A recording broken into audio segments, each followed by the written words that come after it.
Whenever you're ready. Sure. What's the last week been like for you? It's been a hectic week, but most of my weeks are pretty hectic. You know what is different about it is just the dealing with our whole issues of making sure that when we have a crisis like this, it is so important to us just to make sure that we get every available state resource aligned, and that's just been one of the hallmarks that I've become very familiar with for working with Governor Kasich. Is it's not just what's the EPA going to do, but it's what's the state, how do you engage others in the state health department, highway patrol, Department of Public Safety, EMA, local partners and officials. So it's just collaboration. That collaboration becomes almost second nature to us. We've had Toledo, obviously, in our water crisis there, and we've had other non-environmental but really public health emergencies that we've dealt with, like Ebola, and others that nobody would even kind of register on their radar screen. I've been in state government 25 years, been here 20 plus years. That is what I think is the most satisfying, I guess, in terms of how we respond to these. That we're the public servant here. How do we serve the people, get them so that they don't have to feel concerned, in this case, about water coming out of their tap. So, how often do you get updates on Sebring, and what update do you have today? What have you learned from the situation today? Sure.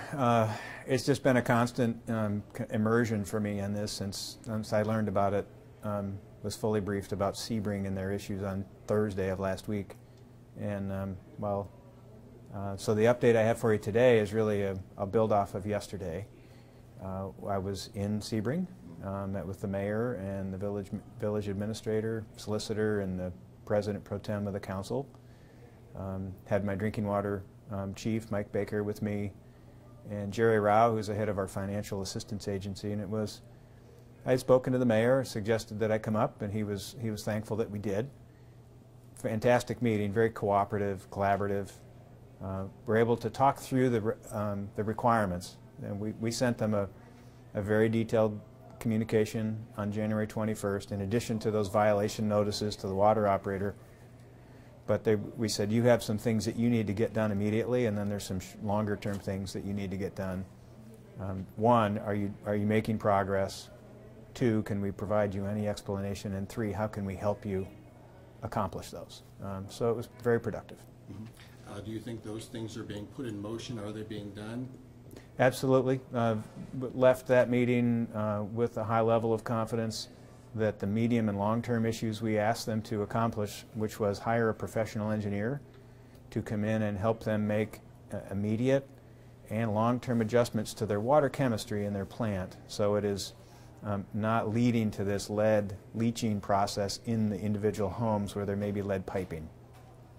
They had told us and shown us the information they have secured contract engineering firm services, and they're well on their way to getting those people in.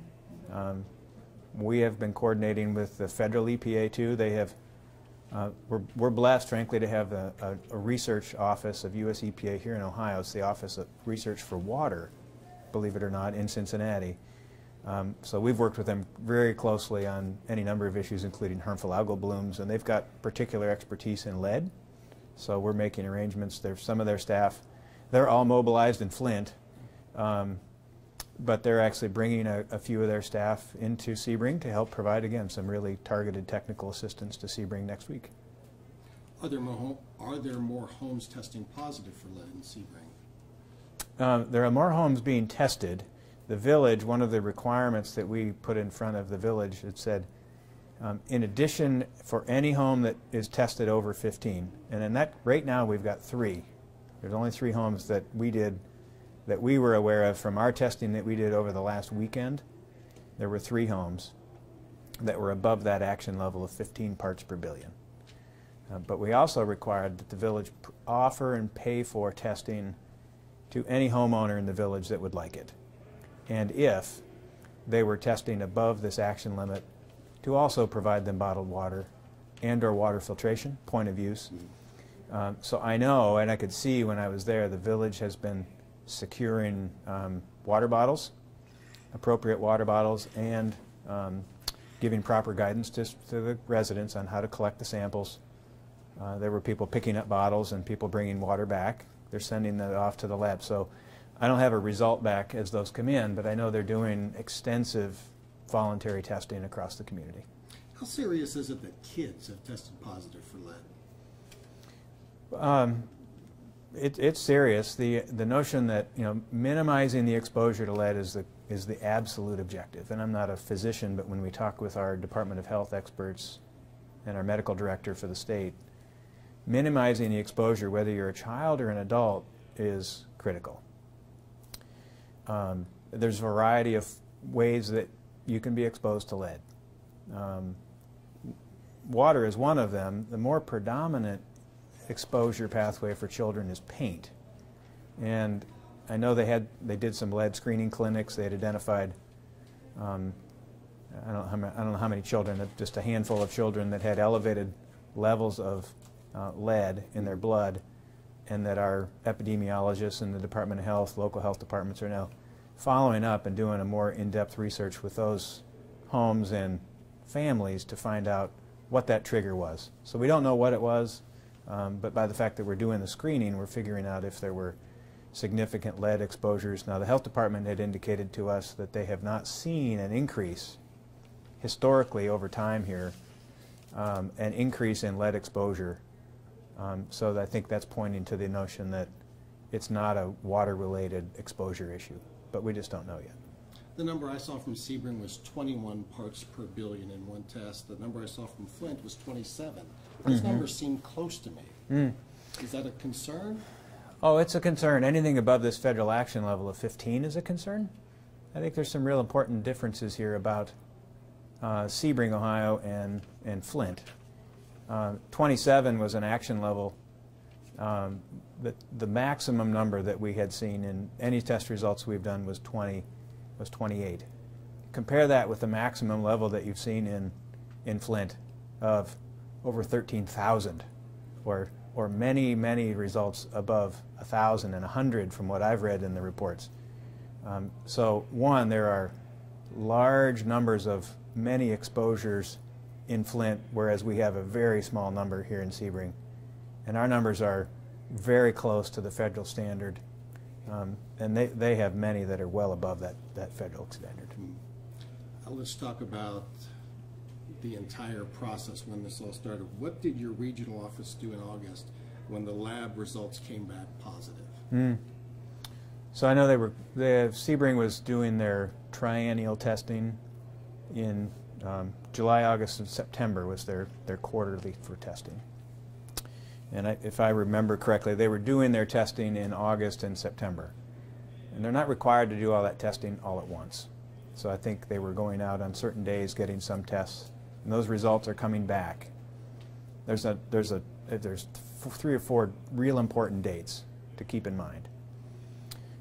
The first is after 30 days, after the village they take a sample of a home, they get a result back from the laboratory. That starts a clock ticking of 30 days, where they're then required to notify the homeowner. And then they have a long period of time after that to then tell us that they did it within that time frame. We'll talk about that, I'm sure, that deadline. Okay. So they're also then reporting data is coming to us, the raw data, they're required to take samples in certain locations, almost looking for a worst case scenario. They call them tier 1 locations. So we get the raw data that just says there's a number. Could be something not from non-detection up to whatever that lead number would be. They have 30 days from the time they get that data to then go tell that homeowner what their number is. They've also got a window after that quarterly time period closes at the end of September to provide us with a whole set of the data, not just the numbers themselves, but where they took the sample, so we can determine if it was a real sample or not. they call them these Tier 1 sites. That's when we can bridge it together and say, is there, is the data sufficient? Was it relevant? Should you have been using those sites? Is it right? So we had communication with the village in this time period as they were collecting these results. They had questions for us, thinking that they might exceed this action level, asking if they could go out and take more samples. And we told them, no, you can't do that because it doesn't meet the letter of the law on how they comply. We didn't want them working around, frankly, getting the data, and we were pretty explicit with them in our communication. So that 30-day window is really important to me personally. That's when, if I'm a homeowner and I had my water tested, there's a report personally coming back to me about what my lead level is in my home. That's a direct notification. And the water operator, certified operator, tested and certified by Ohio EPA, has an obligation to provide, under federal law, has an obligation to tell homeowners in that 30-day time period. By the way, I think that time period is way too long, but they've got that obligation to do that. And the operator was telling us that he did that. It wasn't until December when he was required to formally submit a document saying, yes, I told all of these homeowners within that 30-day period, and he provided that document to us, but when we compare that with when he said that he did it, that's where it doesn't add up to us. And that's why we have an ongoing investigation to see if in fact the operator did notify these residents when he said that he did. So your belief is he, Jim Bates, dropped the ball? We've got really significant questions, and that's why we've got this ongoing investigation that he has said that he reported those results to residents when he was required to under federal law, and we don't believe that that's accurate. Did your regional office apply enough pressure to him to figure out what was going on here sooner? Right. There's lots of communication. This form that you're supposed to submit to us after 10 days with all of the details or with the sampling, we did not get. We reminded him in October, we reminded him in November that he did not do that and he needed to do it. Finally, on December 3rd, we moved independently. We said, in a letter to him, we said two things. One, we said that you've exceeded this level and you need to, two, go out and do your public education, because there's a 60-day time frame when you have to do that, from the end of that September 29th until November 29th. That's the window when they have to decide whether they've had an exceedance, and then if they have, report it to the community, not just the residents, but the entire community. They failed to do that. The operator failed to do that. And we sent him a letter December 3rd, 4 days after, saying, you failed to do this. You need to do this. You've had an exceedance. You need to notify the community as you are required to under federal law. Did your regional office fail you in not alerting you sooner? I've talked quite plainly about that I think that my staff were too patient. We take a lot of pride in providing a lot of technical assistance to communities and to businesses, trying to help them through a very complex maze of environmental regulation. But there's some absolute deadlines that we just can't miss. And this would be, in my opinion, some of those. If there is a missed deadline where they did not notify the families, a missed deadline where they didn't notify the public, we can send them a letter. We did. But those are, in my opinion, we need to be more aggressive and say, there's a violation here that you need to comply with. And that is in my view, my expectation would be that we cite them formally for that. And we did not. We did not. Has anyone besides Jim Bates then been reprimanded or punished? Specifically, I guess, on the EPA side. Right. We've got an internal review of our whole standard operating procedure going on. We've got, I think, an ongoing internal investigation. I need to understand what my staff were doing, and then we have an ongoing internal investigation about that as well. What have you heard from the governor?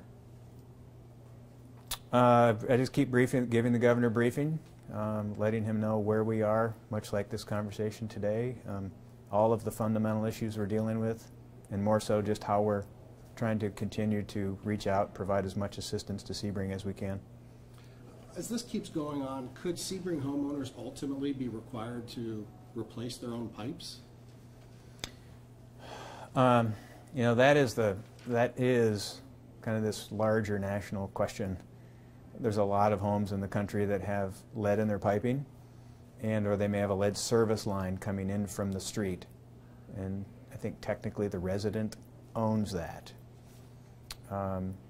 One of the most effective ways in making sure you don't have lead in your system is removing that lead, so getting those fixtures out or replacing those service lines.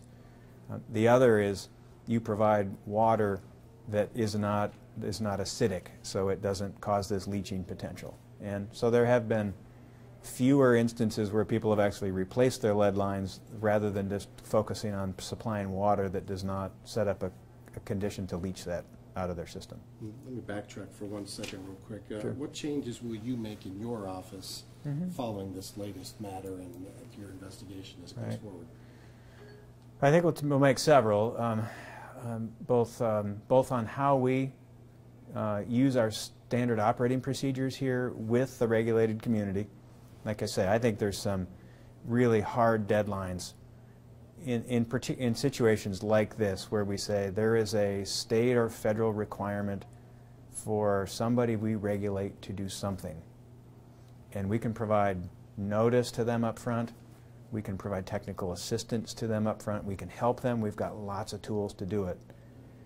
But if we drag that horse to water and the horse isn't going to drink, we have to take an action there. We have to use our enforcement authority to say, this is a formal point in time where we're notifying you you did not comply. And then we can bring all those same tools back in and say, we can help you. So those aren't mutually exclusive. I grew up in EPA, in the side of EPA that is around providing technical assistance to people, but I've never lost sight of the fact of our primary objective is protecting public health. So one can't come at the convenience or at the expense of the other. So we have a whole lot of changes you'll see coming forward internally on how we communicate, work with the public. Our expectations on how we implement this lead program are going to change dramatically, as well as just internally how we gather data so we can determine if there's an exceedance or not. When do you think Sebring can rest easy about its water? I think they're resting easy. I think they should be resting easier a little now, because we're starting to see from the testing that we did over the past week, we're starting, in our view, to see some positive changes where they went from having 6 or 7 exceedances in the testing they did that were over the action level to now just 3. And far more just outright everything else was non-detection. So to us it sounds like the chemistry, the water chemistry is getting put back online. We've had our technical staff in their water plant virtually every day. They are doing everything that we've asked them to do, both short and long term. And I'm really confident once they get a new operator on board that they'll be able to come back and show us that they've not just complied with the requirements, but they're providing safe drinking water that won't leach lead into their piping. I don't know exactly when that will be, but they're on the right track. You talked about changing the lead standard. What did you mean by that? Because that's like the second or third time I've heard about that. Does that mean lowering the standard, raising it?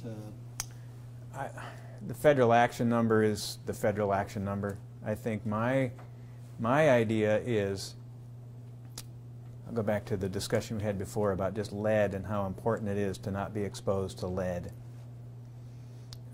All of our medical professionals talk about you have to minimize exposure to lead, particularly to pregnant women and children. It's a big deal.